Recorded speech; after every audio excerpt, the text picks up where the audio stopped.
con este estudio y vamos a fijar nuestra atención en el primer versículo del capítulo 1 del libro de Apocalipsis. ¿De qué nos va a hablar? Nos va a hablar de la revelación de Jesucristo. Vamos a ver el verso 1, hermano, con calma. Dice: la revelación de Jesucristo que Dios le dio para manifestar a sus siervos las cosas que han de suceder pronto, y las declaró enviándolo por medio de su ángel a su siervo Juan. ¿Ok? Entonces, ¿qué tenemos aquí?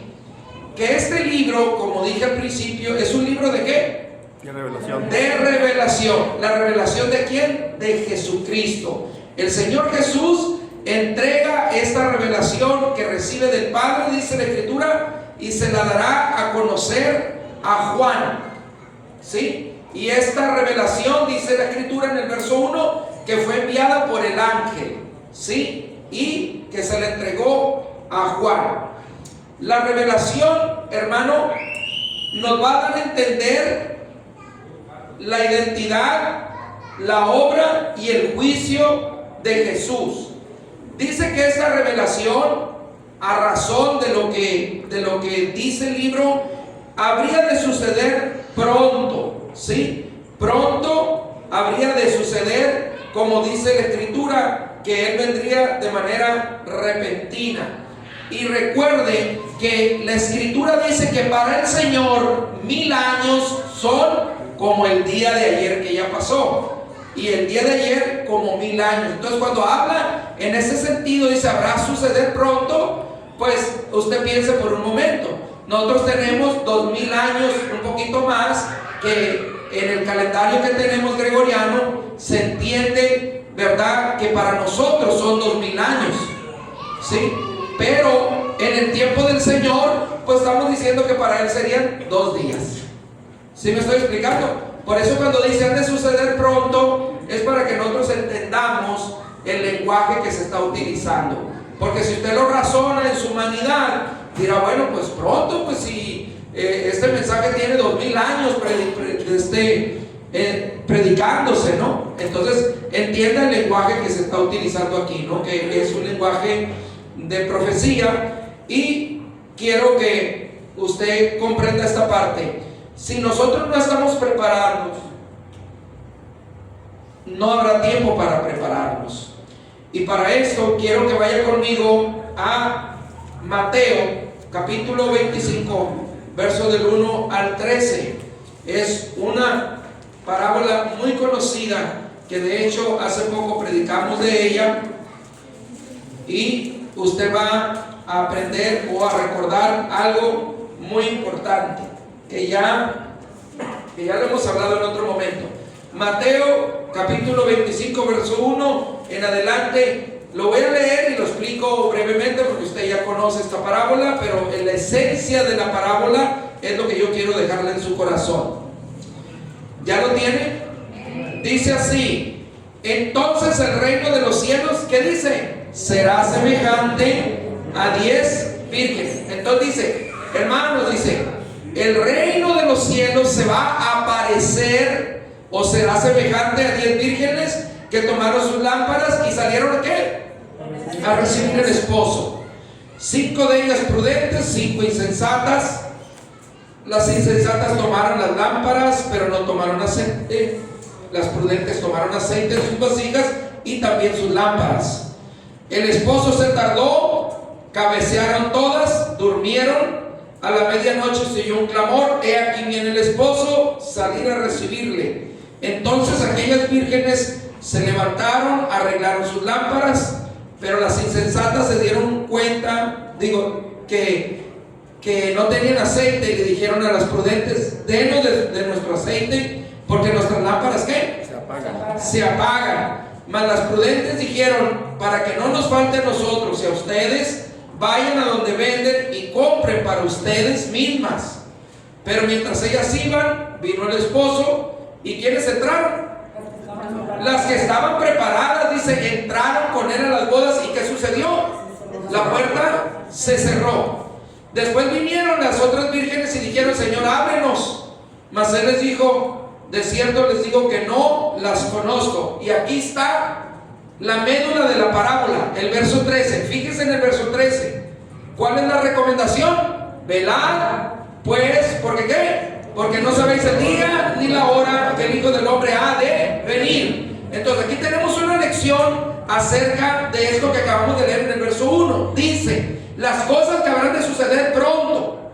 Pero el Señor advirtió en esta parábola que acabamos de leer, que dice que no se sabe a qué horas habrá de venir el Señor, pero sí nos dice que velemos y que estemos preparados, porque no se sabe ni la hora ni el día. Entonces, cuando usted escucha en el internet, cuando usted escucha a un predicador, cuando usted escucha a un evangelista o a alguien que está diciendo que para tal fecha, que para tal año viene el Señor, ¿qué nos está diciendo la Biblia? Que nadie sabe, pero no por eso vamos a estar desprevenidos, ¿verdad? Nos dice que velemos y que oremos para estar preparados. Por eso le decía yo que si nosotros no entendemos la profecía y las señales, entonces no nos vamos a poder preparar.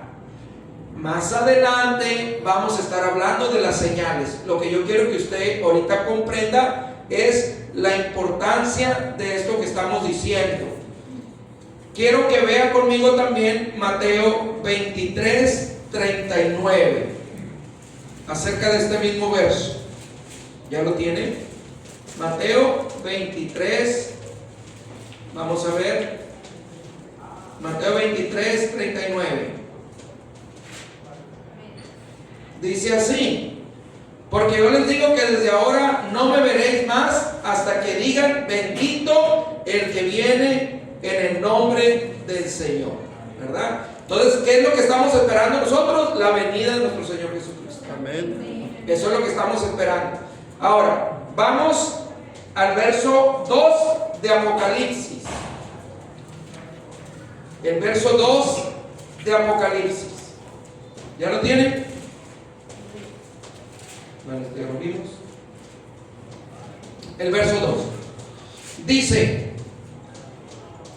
y que ha dado testimonio de la palabra de Dios y del testimonio de Jesucristo y de todas las cosas que ha visto. O sea, es la continuación del verso 1, donde dice que se lo dio el ángel a su siervo Juan, que ha dado testimonio de la palabra de Dios y del testimonio de Jesucristo y de todas las cosas que ha visto.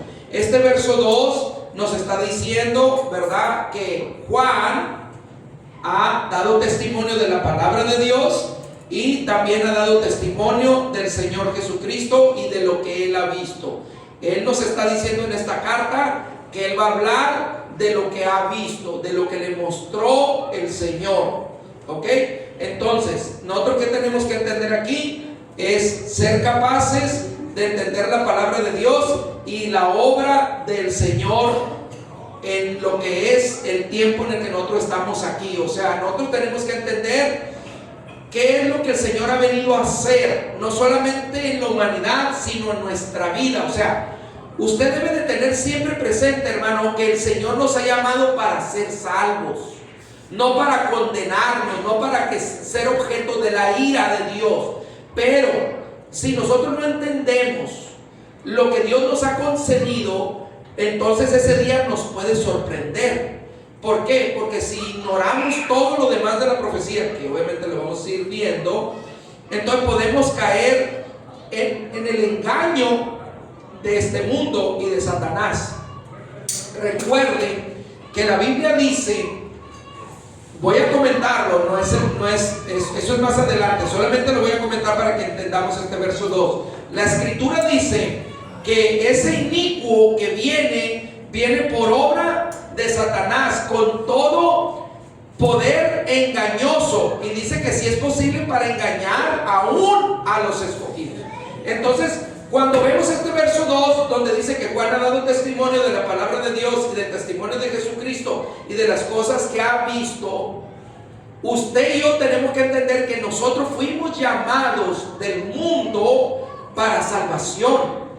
Esto que nosotros estamos hablando aquí, el mundo lo ignora. Usted háblele a la gente de que Cristo va a venir y la gente se burla, porque lo han oído muchas veces y porque también se ha hecho un ridículo en las redes sociales acerca de lo que yo les decía. Cuando la gente que no lee la escritura, que no sabe lo que dice la profecía, y sale una persona diciendo que fulano, el Señor viene tal fecha, tal día, que él soñó, que él miró esto, y empiezan a poner fechas, y nosotros vamos a la escritura y nos dice la escritura que no sabe nadie el día ni la hora. Entonces, al pasarlo por la escritura, nosotros vamos a comprender que lo que está diciendo esa persona, sea quien sea, está en contra de lo que dice la palabra de Dios. Amén. Ahora, el verso 3 del libro de Apocalipsis, el verso 3, dice así, hermanos: bienaventurado el que ¿qué? El que lee y los que oyen las palabras de ¿qué? ¿De esta qué? Profecía, y guardan las cosas en ella escritas, porque el tiempo ¿qué? Está cerca. Pero lo estamos midiendo con el reloj de Dios. Cuando dice que el tiempo está cerca, es entendiendo cómo Dios mira el tiempo. ¿Ok? Entonces aquí tenemos una bendición para el que lee y una bendición para el que oye las palabras, dice, de esta profecía. Entonces recuerden, este libro de Apocalipsis es un libro de profecía, con muchos simbolismos, pero con profecía.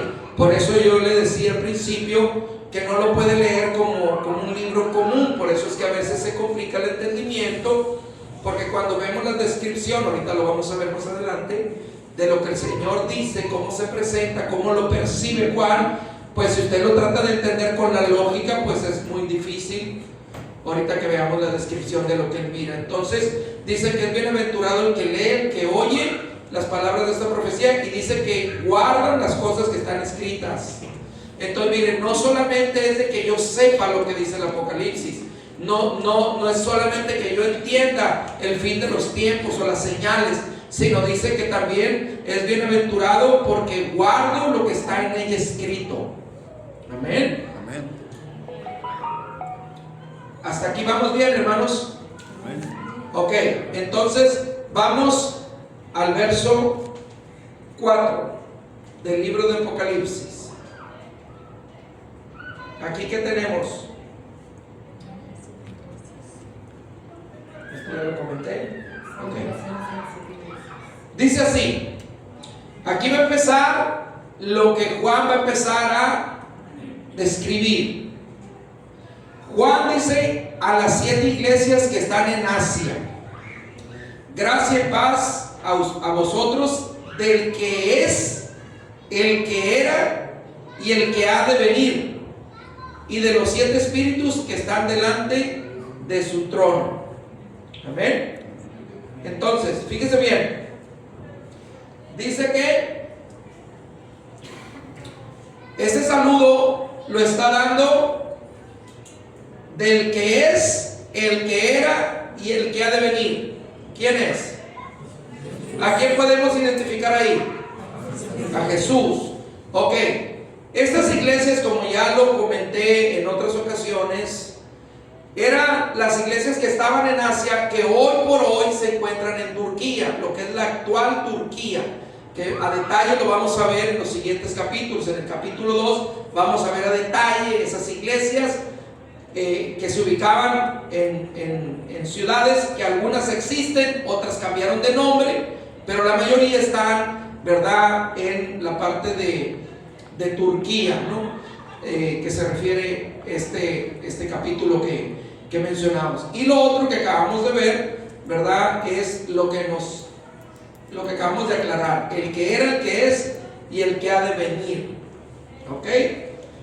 Eso no es difícil distinguirlo, hermano. Nosotros tenemos claramente quién es el que ha de venir. Ahora, estas iglesias, cuando el apóstol escribe esta carta, los creyentes estaban dispersos, ¿sí?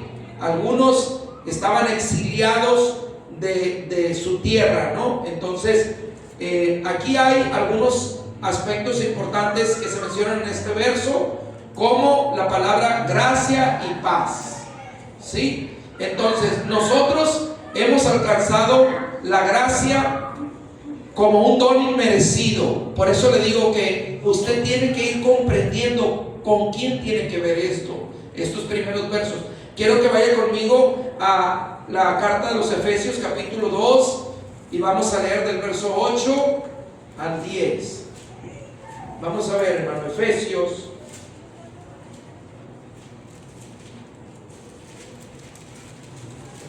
Efesios 2, verso 8 al 10. ¿Ya lo tiene? Dice así: porque por gracia sois salvos por medio de la fe, y esto no de vosotros, pues es un ¿qué? Un don de Dios, es un regalo de Dios. Dice, no es por obras, para que nadie se gloríe, porque somos hechura suya, creados en Cristo, ¿para qué? Para buenas obras, las cuales Dios preparó de antemano para que anduviéramos en ellas. Entonces, mire, hermano, cuando esta salutación o este saludo que acabamos de leer en el verso 4 de Apocalipsis, donde dice gracia y paz, se está refiriendo a esta gracia, una gracia que hemos recibido como un regalo inmerecido, que no ha sido por nuestras obras, que no ha sido, ¿verdad?, porque nosotros éramos especiales, sino por la misericordia y por ser un regalo de Dios. Dice, por medio de la fe, no por obras, para que nadie se gloríe. Y dice que somos creados en Cristo para buenas obras, las cuales Dios preparó de antemano para que anduviéramos en ellas. ¿Por qué? Porque Dios conoce nuestro principio y nuestro final. Él sabe, ¿verdad?, en qué momento íbamos a venir a esta tierra, y Él sabe cuál será el último día de nuestra tierra. Y Él tiene todo preparado en nuestra vida, ¿verdad?, de lo que vamos a hacer, de lo que nunca vamos a lograr hacer, y de lo que, ¿verdad?, vamos a completar como el propósito que Dios nos ha dado. Por eso es importante que nosotros entendamos lo que hemos recibido. Como le dije, Dios no lo llamó a usted para que usted se pierda. Dios no lo llamó para que usted pase, ¿verdad?, por la ira de Dios que está reservada para el impío. Pero si nosotros, ¿verdad?, no vamos entendiendo lo que Dios nos ha concedido, no lo podemos atesorar, no lo podemos enseñar y no lo podemos, ¿verdad?, practicar. Por eso es importante. Por eso la Escritura dice, ¿verdad?, que seamos no solamente oidores, sino que hacedores de la palabra. Entonces, esto es importante, la gracia. Y también dice que nos ha traído paz, ¿verdad? Nos ha traído paz y nos ha, pues, sacado de la inmundicia, de la impiedad. Quiero que vea conmigo Tito capítulo 2, verso 11. Mire lo que dice la Escritura. Por eso le digo que esto, un incrédulo de no lo puede entender con facilidad, pero el llamado de Dios, la misericordia de Dios es muy grande, hermano, para el hombre todavía. Mientras tanto hay tiempo en este mundo. ¿Ya lo tienen? Amén. Capítulo 2 de Tito, el verso 11, voy a leer al 14. Dice, porque la gracia de Dios se ha manifestado para salvación, ¿a quién? A todos. Entonces, ¿ve que la salvación es para todos? O sea, Dios en su misericordia le está poniendo la salvación a toda la gente, hermano. Y dice, enseñándonos que renunciando ¿a qué? A la impiedad y a los deseos ¿de dónde? Mundanos. Del mundo o mundanos, vivamos en este siglo de una manera sobria, justa y piadosamente. Y mire lo que dice, aguardando la esperanza bienaventurada y la manifestación gloriosa ¿de quién, hermano? De Dios, dice, o de nuestro gran Dios y Salvador Jesucristo, a quien se dio, dice, así vivo por nosotros, para redimirnos de toda maldad. Iniquidad quiere decir maldad. Y purificar para sí, ¿a quién? Un pueblo propio, celoso de buenas obras. ¿Ven la diferencia? que nos trajo del mundo. ¿Pero para qué? Para ser un pueblo celoso, dice, un pueblo propio y celoso de buenas obras. Por eso digo, Dios no lo trajo a usted del mundo para que usted se pierda, pero sí dice, ¿verdad?, que renunciemos a la maldad y a los deseos del mundo que teníamos antes. ¿Por qué? Porque estamos pasando de muerte a vida, estamos pasando de no ser pueblo de Dios a ser pueblo de Dios. ¿Nota la diferencia? Entonces, eso es importante, hermano, que no lo perdamos de vista. ¿Vamos bien hasta aquí, hermanos? Vamos a ver otro texto aquí mismo que se desprende de eso que dijimos, gracia y paz. ¿Qué nos vino a dar el Señor? Filipenses capítulo 4, el verso 7. Esos son textos muy conocidos, hermano, pero que, vuelvo a repetir, son importantes que usted los tenga. ¿Por qué? Porque estas son verdades que usted y yo hemos recibido por medio del Evangelio, hermano. Voy a invitarle para que lea conmigo. Voy a leer el verso 6 y obviamente el énfasis está en el verso 7. Dice: por nada estéis afanosos, sino sean conocidas vuestras peticiones delante de Dios con toda oración, ruego y acción de gracias. Y dice: y la paz de Dios, que sobrepasa todo entendimiento, ¿qué va a hacer? Va a guardar nuestros corazones y ¿qué más? Nuestros pensamientos en Cristo Jesús. Mire, hay gente que cuando le empieza a hablar de esto, del Apocalipsis y de lo que viene y de lo que está pasando, hay gente que se estresa, hay gente que entra en ansiedad, en angustia. Y no estoy hablando solamente de los incrédulos, estoy hablando de creyentes.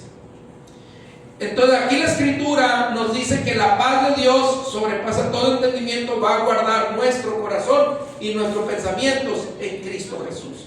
Un creyente, hermano, que entiende lo que Dios nos ha concedido, que busca vivir en fidelidad delante de Dios, él no tiene por qué tener miedo, porque él sabe lo que Dios le ha concedido, sabe en quién reposa, sabe quién viene por él, sabe a quién le pertenece y sabe el momento de su venida que está pronto. Sí, pero cuando usted no sabe nada, repito, y cuando usted le da miedo estudiar la Escritura, hablando del Apocalipsis, pues usted no tiene certeza de nada, aunque tiene todas las cosas en su mano, aunque Dios le ha prometido la salvación y venir por usted. Amén. Ok, vamos al siguiente verso, hermano, de Apocalipsis, el verso 5. Ok, dice: y de Jesucristo, ¿sí? Y de Jesucristo, el testigo fiel, el primogénito de los muertos, el soberano de los reyes de la tierra, al que nos amó y nos ¿qué? Lavó de nuestros pecados por su sangre, dice la Escritura. Entonces aquí estamos viendo dos cosas, bueno, muchas, pero dos muy importantes. Nos está diciendo quién es Jesús. Dice: Él es el testigo fiel, Él es el primogénito de los muertos, Él es el soberano de los reyes. Está diciendo, hablando acerca de Jesús. Y después dice: el que nos amó, nos lavó de nuestros pecados con su sangre. Deténgase ahí. Entonces, ¿qué tenemos aquí? Lo que decía hace un momento.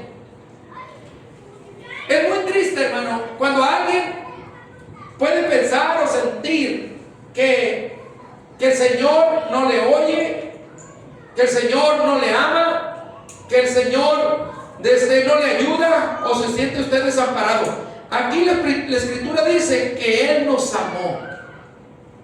Y usted ha leído la Escritura en Juan 3:16, que dice que de tal manera amó Dios al mundo, que ha dado a su Hijo unigénito, para que todo aquel que en Él cree, no crea, cree, tenga vida eterna.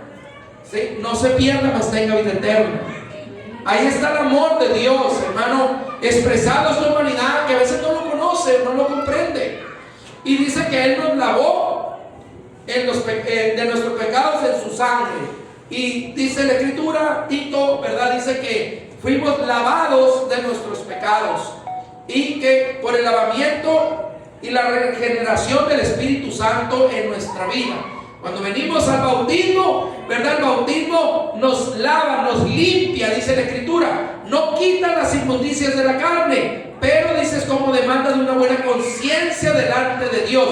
¿Qué significa esto, verdad? Que nuestra carne, que está corrompida, sigue sintiendo las mismas cosas, las mismas inclinaciones, pero nuestro espíritu va a vivir a causa de la justicia y nuestra conciencia, ¿verdad?, estará en comunión con el Señor, porque venimos a reconciliarnos con Él por medio del Evangelio, es lo que dice la Escritura. Y esto lo está repitiendo Juan aquí en este verso, donde nos dice, Él nos amó y nos lavó de nuestros pecados por su sangre. Amén. ¿Vamos bien hasta aquí, hermanos? Ok, verso que sigue, verso 6 de Apocalipsis.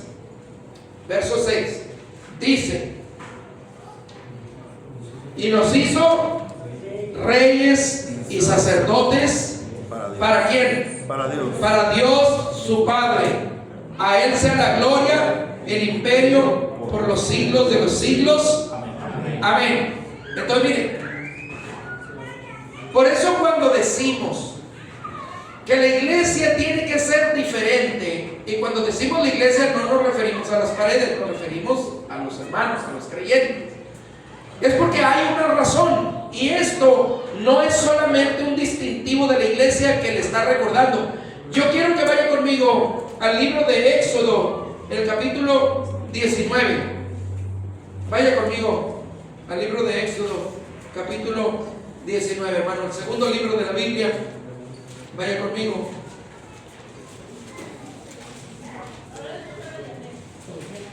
Éxodo 19. Sí. ¿Ya lo tiene? Vamos a leer el verso. Le voy a leer desde el 5, 19:5 al 6. Miren lo que dice, lo que le está diciendo el Señor a Moisés acerca del pueblo. El Señor le dice a Moisés, le dice, ahora pues, si dieren oído a mi voz y guardaran mi pacto, ustedes serán ¿qué? Mi especial tesoro sobre todos los pueblos, porque mía es ¿qué? Toda la tierra. Y dice, ustedes me serán un reino de sacerdotes y gente santa. Estas son las palabras que le dirás a quién, a los hijos de Israel. Ve cómo Él le está diciendo desde el principio al pueblo de Israel, ustedes no van a ser como las demás naciones, ustedes van a ser un pueblo de sacerdotes y gente santa, y serán mi especial tesoro. Ahora, aquí en el capítulo 6 de Apocalipsis nos dice la Escritura que Él nos hizo reyes y sacerdotes para Dios su Padre. A Él sea la gloria, el imperio por los siglos de los siglos. Amén. Ahora recuerden, ¿a quién le está hablando Juan en esto que estamos leyendo? A la iglesia. ¿Cómo podemos saber? Vean el verso 4. ¿Qué dice ahí? ¿Juan qué? ¿A las qué? A las 7 iglesias. Entonces se da cuenta que así como el pueblo de Israel tuvo que hacer un pueblo diferente y tuvo que ser distinto a las naciones en cuanto a su relación con Dios y a todas las ordenanzas que le dio, de la misma manera el Señor, ¿verdad?, le ha instruido a la iglesia para que sea un pueblo santo. Amén. Por eso Pedro también lo dijo en su carta, ¿verdad?, que nosotros fuimos comprados a precio de sangre y que nos ha adquirido, somos un pueblo adquirido por Dios, una nación santa, para anunciar las virtudes de aquel, dice, que nos sacó de las tinieblas a su luz admirable. Ve la diferencia, ve cómo toda la misma Escritura está en armonía y nos va enseñando para que nosotros entendamos, hermano. Por eso le digo, usted no es cualquier persona. Usted ha sido llamado, ha sido amado por Dios, ha sido perdonado de sus pecados y ha venido a ser un pueblo de Dios, ¿verdad? Como iglesia somos un pueblo de Dios con características específicas. Amén. Ahora, fíjese bien lo que dice el verso 7 y posteriormente el 8. El verso 7 dice: he aquí viene con las nubes, y todo ojo le verá, y lo que les traspasaron, y todos los linajes de la tierra harán lamentación por él. Sí, amén, dice. ¿Quién es el que viene en las nubes? Jesús. Jesucristo. Ahora, esta advertencia la está dando también el Señor en el Evangelio de Mateo y en los demás. Ahora, quiero que capte lo siguiente. Miren, nada más le voy a hacer el comentario. Lo vamos a ver más adelante, pero quiero que ustedes nomás escuchen. Hay un meteorito llamado Atlas, que la NASA ha comentado que ese meteoro, las dimensiones que tienen son atípicas. La NASA está diciendo que es un meteorito que viene a una cierta velocidad, que tiene unas ciertas dimensiones, pero un estudioso de Harvard está diciendo que por las características que tiene ese meteorito, no parece un meteorito, parece una nave. Y los espiritistas, los que hacen canalizaciones, están diciendo que hay una nave nodriza que se está acercando a la Tierra. Entonces, yo quiero que usted capte tres cosas. La NASA está diciendo una cosa, los científicos de Harvard están diciendo otra cosa, y los que practican, ¿verdad?, el espiritismo y las canalizaciones están diciendo otra cosa. Lo que usted debe de comprender es que, obviamente, como decía al principio, cuando hay desinformación, a los que les gustan las cosas esotéricas y espirituales, ¿a quién le van a prestar oído? ¿Al científico, a la NASA o al espiritista? Ok, y los intelectuales, ¿a quién le van a prestar atención? A los científicos, a los de Harvard, ¿verdad? Y la gente, ¿verdad?, desde que escucha noticias y demás, pues también, ¿verdad?, va a estar ahí entre que pues, le cree la NASA o no. Pero la iglesia, ¿en dónde tiene que poner sus ojos?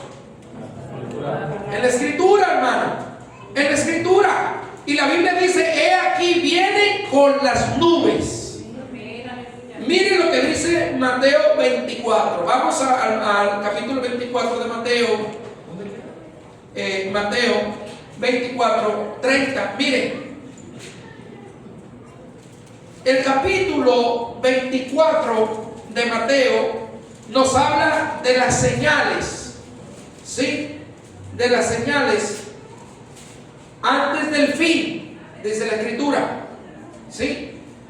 Entonces, cuando usted está en su casa, lea con calma todo el capítulo 24 de Mateo. Él está explicando las señales, pero acerca de la venida del hombre dice lo siguiente, verso 29. Dice: inmediatamente después de ¿qué? De la tribulación de aquellos días, el sol se oscurecerá, la luna no dará su resplandor, las estrellas caerán del cielo, las potencias de los cielos serán conmovidas. Y dice: entonces aparecerá ¿qué? La señal del Hijo del Hombre en el cielo, y se lamentarán todas las tribus de la tierra. ¿Y a quién van a ver? Al Hijo del Hombre viniendo ¿en dónde? Sobre las nubes del cielo, con poder y ¿qué? Y gran gloria. Y enviará a sus ángeles con voz de trompeta, y juntarán ¿a quién? A los escogidos. ¿De dónde? De los cuatro vientos, desde el extremo del cielo hasta el otro. ¿Ve? Entonces no es que una nave se va a llevar a la gente. Eso es lo que le van a decir a los incrédulos que se queden aquí y a los impíos que se queden aquí. Eso les van a decir: no, qué bueno que ya nos deshicimos de esos hermanos y de esos cristianos que siempre están en contra de todo, que siempre están en contra de las comunidades, desde que piensan diferente. Qué bueno, vino una nave y se los llevó. ¿Sabe usted que esa teoría tiene rato? Y eso es lo que van a decir. Por eso están diciendo que ese meteorito que viene tiene forma de una nave, pero es porque están preparando la mentira que ellos quieren presentarle a la humanidad. Amén, hermanos. Amén. Ok, vamos al verso 8. Estas palabras del verso 8 son las palabras que registró Juan, que salieron de la boca del Señor. Estas yo las tengo en rojo. Estas son palabras que el Señor está diciendo. Yo soy el alfa y el omega, el principio y el fin. ¿Dice quién? El Señor. El que es, el que era y el que ha de venir. ¿Quién? El Todopoderoso. Entonces se está identificando quién. El Señor dice: yo soy el que era, el que es, el que ha de venir, el Todopoderoso. Bien, entonces esto que leímos en el verso 7, que está unido al verso 8, es para que nosotros entendamos quién es el que viene. ¿Sí? ¿Quién es el que viene? Ahora, aquí voy a dividir el capítulo en dos partes. Esto que acabo de ver, estos primeros 8 versos, es la primera parte, que tiene que ver con la revelación de Jesucristo, el saludo a las iglesias. Vamos a leer del verso 9, ¿sí?, en adelante hasta el 20, y voy a hacer una explicación completa de esos versos, y ahí estaríamos terminando el primer capítulo. Entonces vamos a leer corrido desde el verso 9 al 20 con calma, y hacemos la explicación. ¿De qué vamos a ver esta parte? Es lo que es la visión del Hijo del Hombre. O sea, lo que Juan empieza a ver y lo que le empieza a decir el Señor. ¿Ok? La visión del Hijo del Hombre. Esta lectura la vamos a hacer del verso 9 al 20. ¿Amén? Ok. Para que estéis listos. Dice así, hermanos: yo, Juan, vuestro hermano y copartícipe en la tribulación, en el reino y en la paciencia de Jesucristo, estaba en la isla llamada Patmos, por causa de la palabra de Dios y el testimonio de Jesucristo. ¿Qué significa esto? Que Juan estaba desterrado, hermano. Estaba en una isla llamada Patmos por causa del testimonio de Jesús. La iglesia estaba sufriendo persecución, una de las tantas que sufrió, y como a Juan no lo pudieron martirizar, a él lo enviaron al destierro, lo desterraron. Entonces él quedó exiliado en una isla llamada Patmos, y ahí él empieza a tener la revelación del Apocalipsis, de esto que estamos estudiando. El verso 10 dice: yo estaba en el Espíritu en el día del Señor, y oí detrás de mí una gran voz como de trompeta. Aquí usted se va a dar cuenta que el lenguaje va a tener simbolismos, ¿sí? Para que usted lo pueda entender. O sea, ahorita cuando dice y de su lengua era como una espada, pues usted piensa literal. Pues imagínense que el Señor trajera en su boca, pues su lengua fuera una espada. O sea, tienen que entender a qué se refiere. Por eso digo que aquí va a empezar a hablar con símbolos, ¿no? Para que después lo vamos a ir explicando con calma. Entonces, el verso 11 dice: una voz como de trompeta que decía: yo soy el alfa y el omega, el principio y el último. Y dice: escribe en un libro lo que ves y envíalo a las 7 iglesias que están en Asia: a la iglesia en Éfeso, a la de Esmirna, a Pérgamo, a Tiatira, a Sardis, a Filadelfia y a la Odisea. Razón por la cual nosotros tenemos, ¿verdad?, el libro de Apocalipsis, porque Juan lo escribió. Le dijeron: escribe lo que ves. Entonces él lo que está haciendo es escribir, ¿verdad? Y en el verso 11 que estamos viendo otra vez, el Señor Jesús identificándose, ¿verdad?, como el autor de la profecía. El verso 12 dice: y me volví para ver la voz del que hablaba conmigo, y una vez que me volví, vi 7 candeleros de oro, y en medio de los 7 a uno semejante al Hijo del Hombre. Y aquí dice, vestido de una ropa que llegaba hasta los pies y ceñido por el pecho con un cinto de oro. Esta descripción que está haciendo Juan es muy similar a la que hace el profeta Daniel en las visiones que él recibe. Aquí dice el verso 14, seguimos, su cabeza y sus cabellos eran blancos, como blanca lana, como nieve, y sus ojos como llama de fuego, y sus pies semejante al bronce bruñido, refulgente como un horno, y su voz como el estruendo de muchas aguas. Dice. Ve cómo él está describiendo de manera simbólica, dice, sus pies eran como el bronce bruñido, su voz como el estruendo, dice, de muchas aguas. Está hablando de la potencia. Vamos a ver Daniel 7:13. Vaya conmigo a Daniel 7:13, hermano, para que vea la similitud de lo que también Daniel miró en la revelación. Amén. Dice, miraba yo en la visión de la noche, y aquí en las nubes del cielo venía uno como el hijo de ¿qué? De un hombre o de hombre, que vino hasta el anciano de días y le hicieron acercarse a él, y le fue dado dominio, gloria y reino, para que todos los pueblos, naciones y lenguas le sirvieran. Y su dominio es dominio eterno, que nunca pasará, y su reino será uno que no será destruido. Se me turbó el espíritu a mí, Daniel, en medio de mi cuerpo, y las visiones de mi cabeza me asombraron. ¿Ven? Ahora, ve ahí mismo en Daniel, el capítulo 10, el verso 5.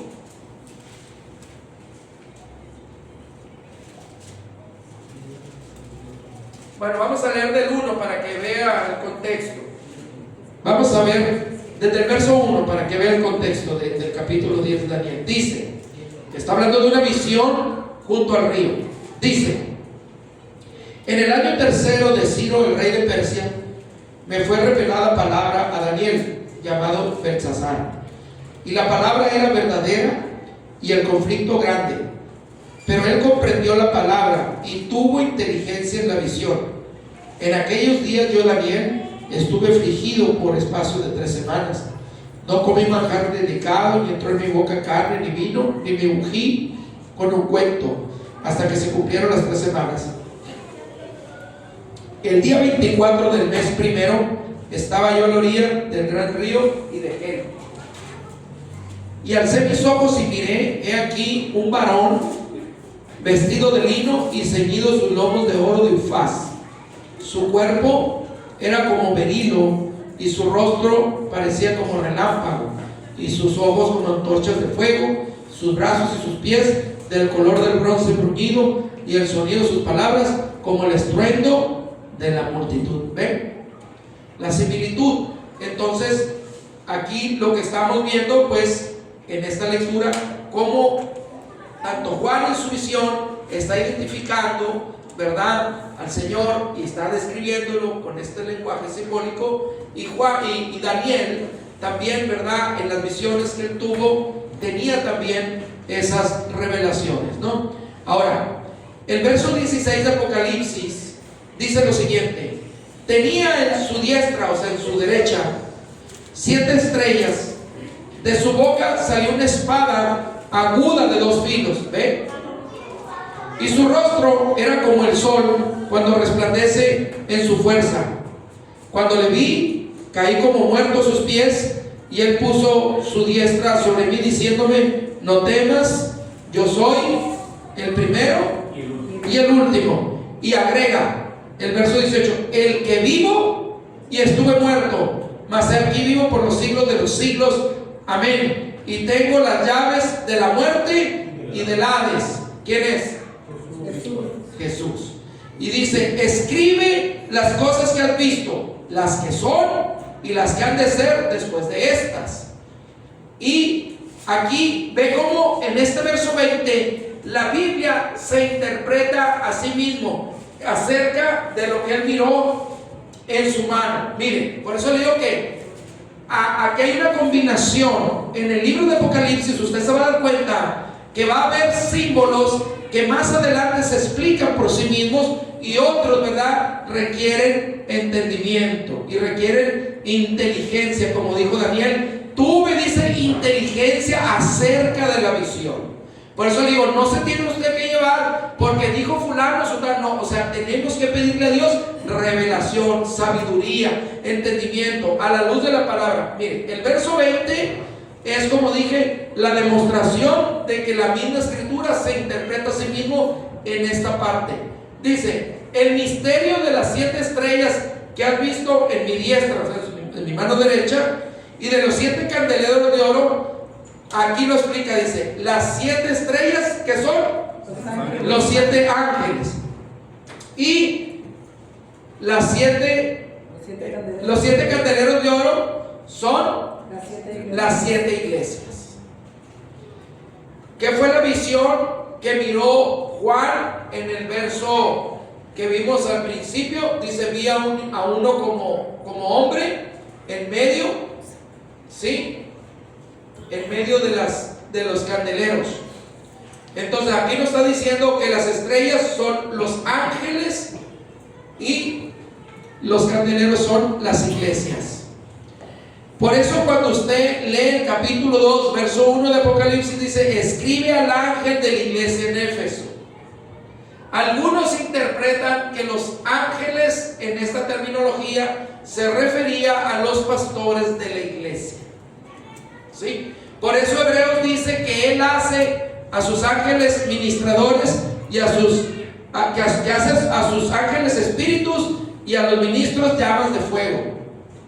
¿Ok? Entonces, hasta aquí, hermanos, tenemos lo que es el primer capítulo del libro de Apocalipsis. Podemos resumir lo siguiente. Entendemos que es la revelación de Jesucristo de las cosas que son, que eran y que han de venir. Tenemos también, ¿verdad?, el saludo a las iglesias, y también recordándole, ¿verdad?, a la iglesia, en este caso a la iglesia de ese tiempo, y a nosotros, que somos amados por Dios, perdonados nuestros pecados y llamados a ser un pueblo de reyes, de sacerdotes, una nación santa. En otras palabras, un pueblo diferente. ¿Sí?